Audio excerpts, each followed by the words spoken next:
علامہ ابن حجر رحمۃ اللہ علیہ آگے ہمیں بتاتے ہیں، میں بتاتا ہوں کہ یہ چھپی ہوئی خرابی جو حدیث میں ہوتی ہے وہ کیا ہے، اور اسے جاننے والا کیا ہوتا ہے، اور اس کی دلیل کیا ہوتی ہے۔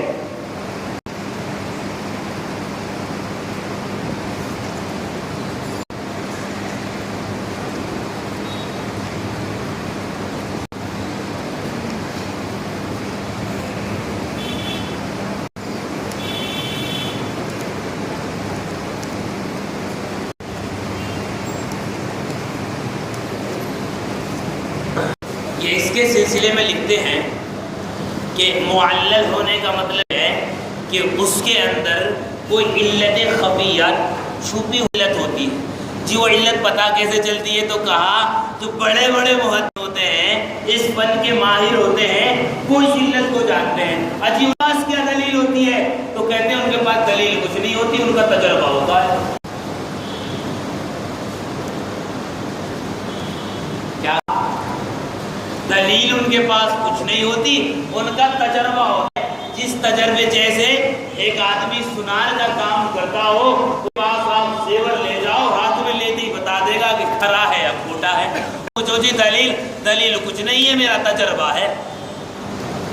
تو حدیث کو جو ہم صحیح مان رہے ہیں، اس میں محدثین بغیر دلیل یعنی ان کا تجربہ ہوتا ہے اور ان کے پاس دلیل نہیں ہوتی جو بیان کر سکے، اور اس بغیر دلیل کے ہم حدیث کو ہی مان لیتے ہیں۔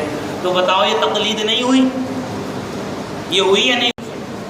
یہ محدثین کی تقلید ہوئی نہیں ہوئی بغیر دلیل کے؟ اور وہ سالہ کہہ بھی رہا ہے کہ ہمارے پاس دلیل اس کی کچھ نہیں ہے، تجربہ ہے بس ہمارا ہے، تجربہ ہے۔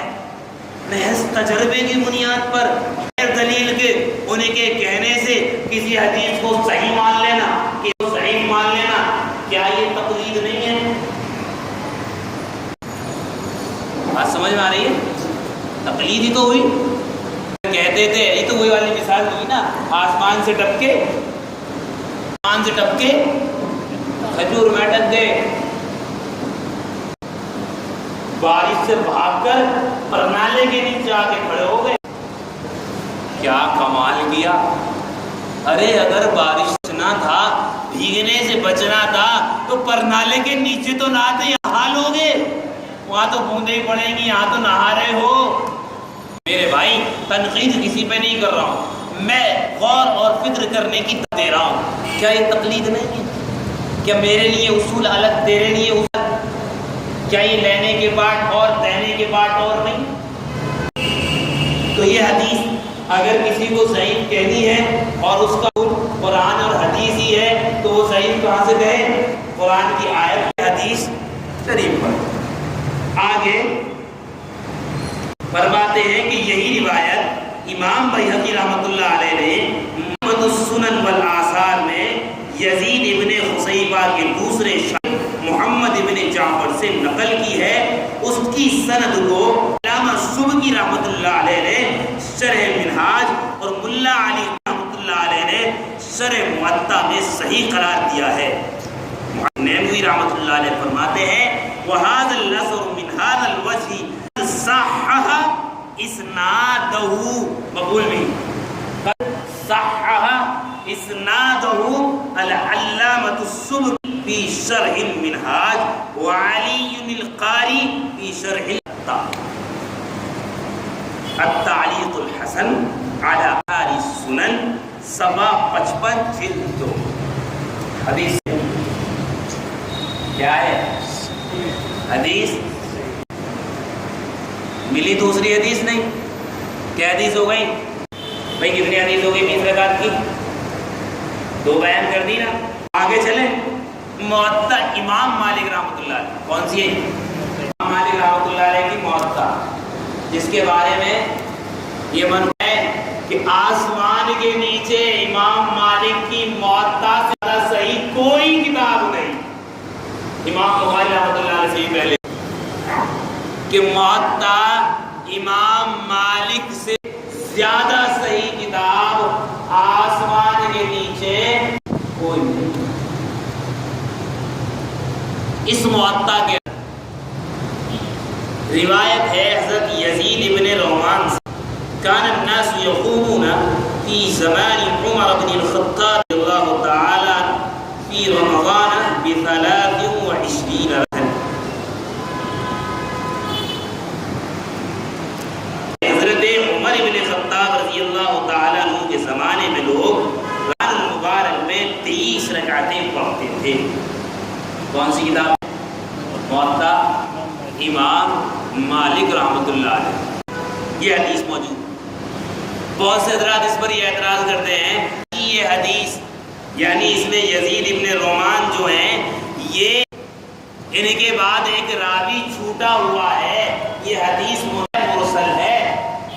یہ کیا ہے؟ حدیث منقطع مرسل ہے, اس لیے یہ حدیث حجت نہیں. بھئی یہ ضابطہ تمہارے لیے بھی ہے, یہ ضابطہ میرے لیے یا تمہیں بھی؟ بتاؤ, سب کے لیے نا. اب سب سے بات سوال پہ سوال یہ ہے ہمارا, سوال پہ سوال کا نبی صلی اللہ علیہ وسلم کی سنت ہے. جیسی عقل کا لوگ ہو, جیسی عقل کا آدمی ہو, اس سے اسی کے مطابق سوال. اب سوال پہ سوال یہ ہے, مرسل منقطع یہ حدیثیں حجت نہیں ہوتی, کیا اس پر قرآن کریم کی کوئی آیت پڑھ سکتے ہیں؟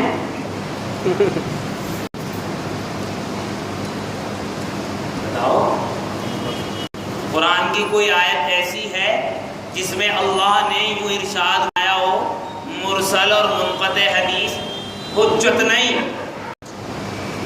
ایسا کہیں؟ اچھا حدیث شریف پیش کرو جس میں یہ لکھا ہو کہ اگر حدیث منقطع یا مرسل ہو تو وہ حدیث مقبول نہیں ہوگی. پھر کیسے کہہ دیا؟ بغیر دلیل. بغیر دلیل کس نے کہا؟ ہمارے علماء نے کہا. تم نے مان لیا, ہم نے مان لیا. علماء ہیں نہیں جی, امتی ہیں. امتی کی بات پہ دلیل ہے قرآن حدیث نہیں, امتی کی بات بغیر دلیل کے مان لے. تو نے کیا کر لیا؟ تو کرتا تو شرک تھا, میں نے کر لیا تو تحقیق ہے. کیا کہا؟ کرتا تو شرک تھا, تقلید تھا, لیکن میں نے کیا ہے اس لیے تحقیق نہیں. کیا فائدہ لینے کے بعد اور ہونے کے بعد؟ جب یہ بات امتی کی بات ہے نا, بغیر دلیل کے امتی کی بات مان لینا, اس کو تم تقلید کہتے ہو, تو یہ کام تم بھی کرتے ہو. بس ہمیں کو کیوں ملتی ہے مشرکوں میں, ہے نا؟ بات سمجھ میں آئی؟ مرسل اور منقطع یہ حدیث حجت میں قرآن کی آیت پڑھو, حدیث شریف پڑھو, پھر کہنا کہ یہ حجت نہیں ہے, ورنہ تو تمہاری بات غلط ہو گئی. نہیں جی محدثین نے لکھا ہے تو محدثین تو امتی ہیں. اب محدثین سے پوچھ لیتے ہیں.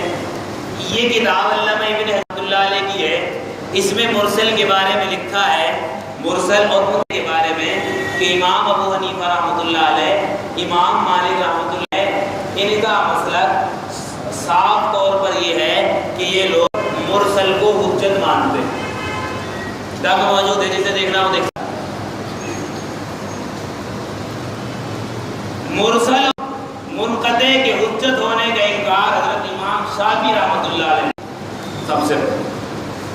تو امام شافعی رحمۃ اللہ علیہ سے پوچھے کہ پھر آپ بتاؤ مرسل اور منقطع حجت ہوتا ہے یا نہیں, یعنی جس میں بیچ میں چھوٹ جائے, ایک آدمی چھوٹ جائے زنجیر میں سے. تو امام شافعی رحمۃ اللہ علیہ فرماتے ہیں کہ جی ہاں, اگر مرسل روایت ہو, منقطع روایت ہو, اور کوئی دوسرا آدمی بھی ایسا ہی بیان دے, دوسری سند ہو, اور اس میں بھی پہلے والی سند جو منقطع ہے, مرسل ہے, اس میں اس بیان کی تائید ہو, تو جی قبول نہیں ہوگی. نہیں قبول ہوگی. کیا فرمایا؟ قبول ہوگی. جی دوسری سند کا مرسل یا مسند ہونا ضروری ہے کہ مرسل ہو یا مسند ہو. اگر دوسری سند مل جائے اس کی تو اس کو مان لینا.